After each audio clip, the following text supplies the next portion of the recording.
What is the farthest planet from Earth? The furthest planet from Earth is Neptune, located at an average distance of 2.7 billion miles, 4.3 billion kilometers.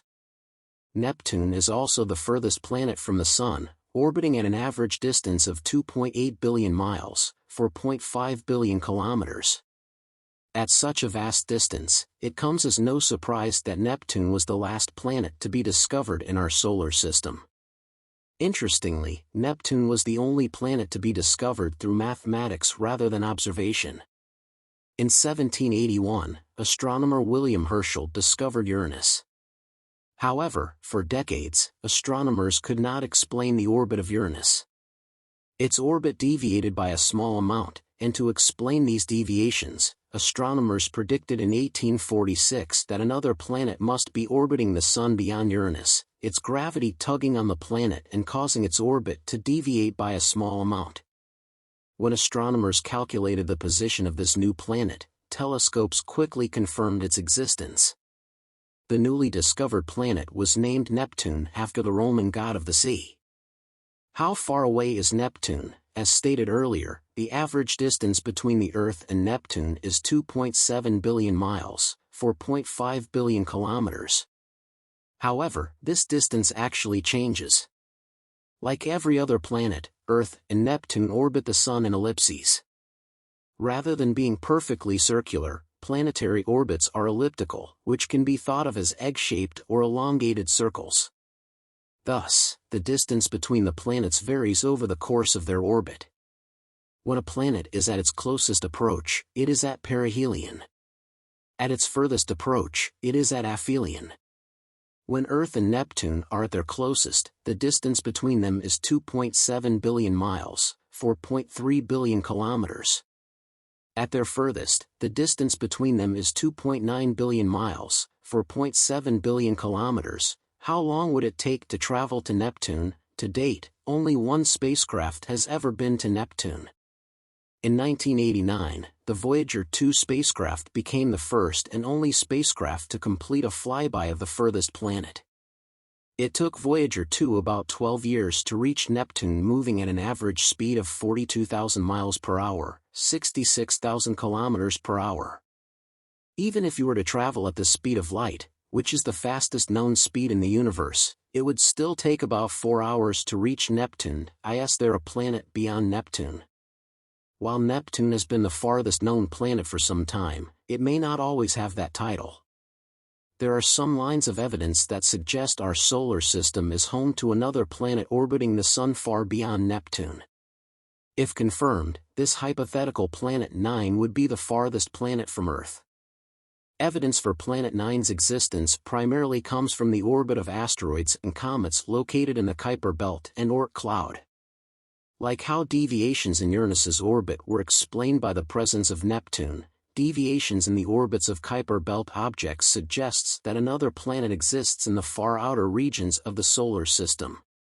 The estimated distance to Planet 9 is a staggering 56 billion miles, 90 billion kilometers. That would make Planet 9 over 20 times further than Neptune. Oort cloud. The size of our solar system extends far beyond the outer planets. Neptune is the farthest known planet from the Sun at a distance of 2.8 billion miles, 4.5 billion kilometers, yet it is nowhere near the solar system's edge. The farthest region from the Sun is the Oort cloud, a shell of comets and planetary debris that separates the solar system from what lies beyond. The Oort cloud is so far away from the Sun that it doesn't make sense to use typical forms of measurement such as miles or kilometers. Instead, for simplicity, astronomical units will be used. 1 astronomical unit, AU, is the distance between the Earth and the Sun, roughly 93 million miles, 150 million kilometers. The Oort cloud begins at an estimated 2,000 Australian dollars from the Sun and extends a distance of 100,000 Australian dollars. As a reference, Pluto orbits the Sun at roughly 50 Australian dollars. To get an idea of just how far away the Oort cloud is, the Voyager 1 spacecraft is currently the farthest human-made object from Earth and travels roughly 1 million miles a day. At its current speed, it would take Voyager 1 approximately 300 years to reach the Oort cloud and another 30,000 years to reach its edge. Even if you were to travel at the speed of light, it would take about 1 month to reach the Oort cloud and over 1 year to reach its edge. History of discovery. Since the Sun and all the planets exist inside the Oort cloud, it is impossible to observe it directly. The only way you could physically see the Oort cloud would be to exit the solar system and observe it from outside.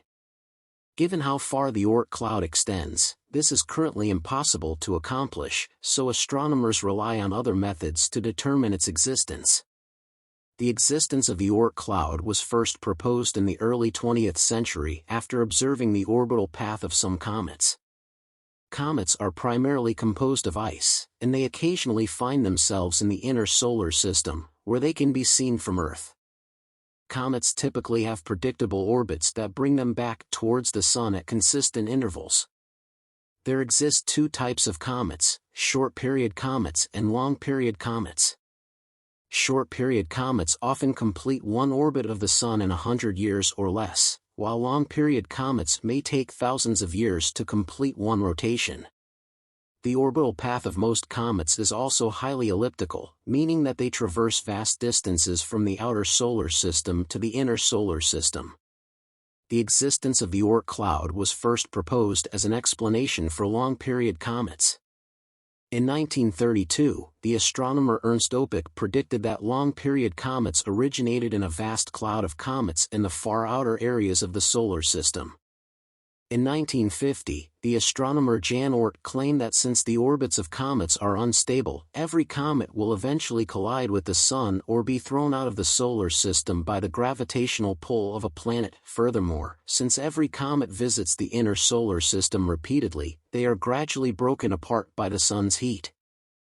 Oort claimed that, given this information, comets could not have formed in their current orbits. Instead, he claimed, every comet originates in an outer shell of debris that encircles the solar system. Given Oort's predictions, it's no wonder that this outer shell of comets was named the Oort cloud. Evolution of the Oort cloud. The Oort cloud began forming shortly after the birth of the Sun. Like all planets, the Oort cloud formed from the protoplanetary disk that encircled the young Sun. However, the Oort cloud is unlikely to form at its current distance from the Sun. Instead, the Oort cloud formed in the region of the gas giants. The gravitational pull of the gas giants would have caused the orbits of planetary debris to become unstable and highly elliptical, causing most of it to be flung into the far outer regions of the solar system.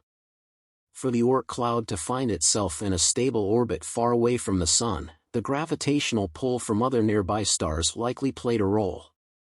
The Sun may be alone today, with the nearest star being over 4 light-years away, but this was not the case when the Sun first formed. The Sun was likely one of many stars to emerge from the same cloud of hydrogen, and the gravitational pull of other stars probably played a significant role in the Oort cloud's formation. In fact, around 50% of the Oort cloud is believed to be material that formed around other stars. Models of the Oort cloud's formation suggest that its mass peaked around 800 million years after the formation of the Sun. At this time, the process of accretion and planet formation began to end, and thus the rate of depletion exceeded the rate of creation in the Oort cloud.